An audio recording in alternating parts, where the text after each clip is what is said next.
Assalamualaikum warahmatullahi wabarakatuh. Perkenalkan, nama saya Siti Nur Amalia Nandita Sinaini dengan NIM 1057211062221 dari Universitas Muhammadiyah Makassar, Prodi Manajemen.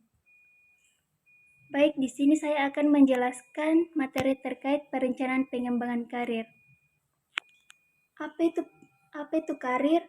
Karir adalah perjalanan pekerjaan seseorang sepanjang hidup. Contohnya, mulai dari posisi awal, kemudian naik ke posisi yang lebih tinggi seiring waktu. Selanjutnya apa itu perencanaan karir?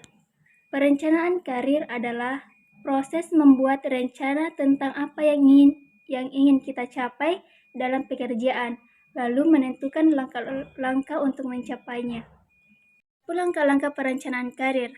Yang pertama itu mengenali diri sendiri. Apa yang kita suka dan apa yang kita bisa dan apa yang penting buat kita.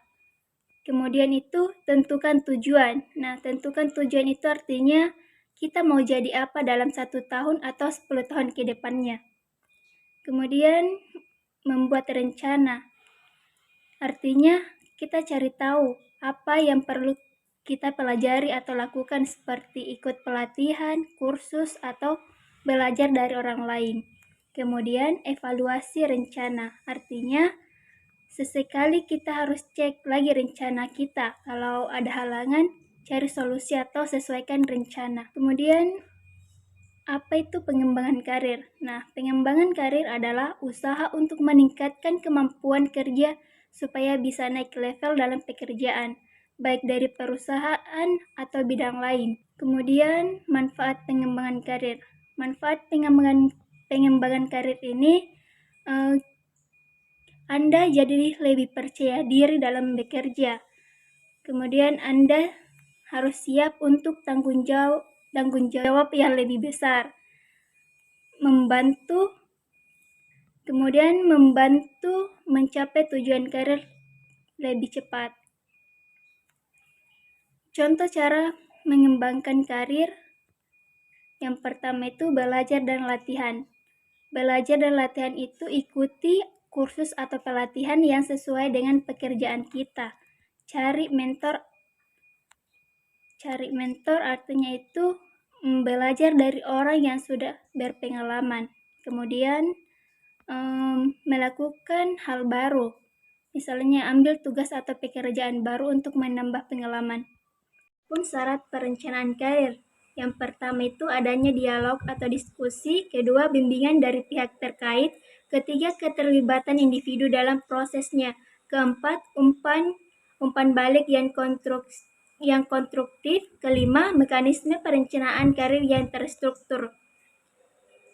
Adapun pengembangan karir secara organisasional, organisasi memiliki 3 peran penting dalam mendukung pengembangan karir karyawan. Yang pertama, memberikan penghargaan yang sesuai untuk mempertahankan jabatan karyawan. Kedua, memberikan peluang perpindahan horizontal untuk mengembangkan keterampilan, pengetahuan, dan sikap. Ketiga, memberikan peluang promosi vertikal ke jabatan yang lebih tinggi sesuai kompetensi. Selanjutnya, tanggung jawab pengembangan karir. Ada beberapa tanggung jawab utama dalam pengembangan karir meliputi yang pertama, menjaga prestasi kerja yang memuaskan. Kedua, memastikan pengakuan dari pihak lain. Ketiga, menjaga loyalitas terhadap organisasi. Keempat, memanfaatkan mentor atau sponsor. Kelima, mendapatkan dukungan dari bawahan. Keenam, mengambil setiap kesempatan untuk berkembang. Ketujuh, berhenti secara mandiri jika diperlukan untuk mencapai tujuan karir. Baik, dari hasil pemaparan materi yang sudah dijelaskan, dapat disimpulkan bahwa perencanaan dan pengembangan karir membantu kita mencapai tujuan pekerjaan. Dengan mengenali diri, menetapkan tujuan, belajar, dan terus berkembang, kita bisa meningkatkan kemampuan dan meraih posisi yang diinginkan. Dukungan dari diri sendiri, bimbingan, dan peluang dari organisasi sangat penting untuk keberhasilan karir. Baik, itulah kesimpulan dari paparan materi yang sudah dijelaskan. Lebih dan kurangnya mohon dimaafkan. Wassalamualaikum warahmatullahi wabarakatuh.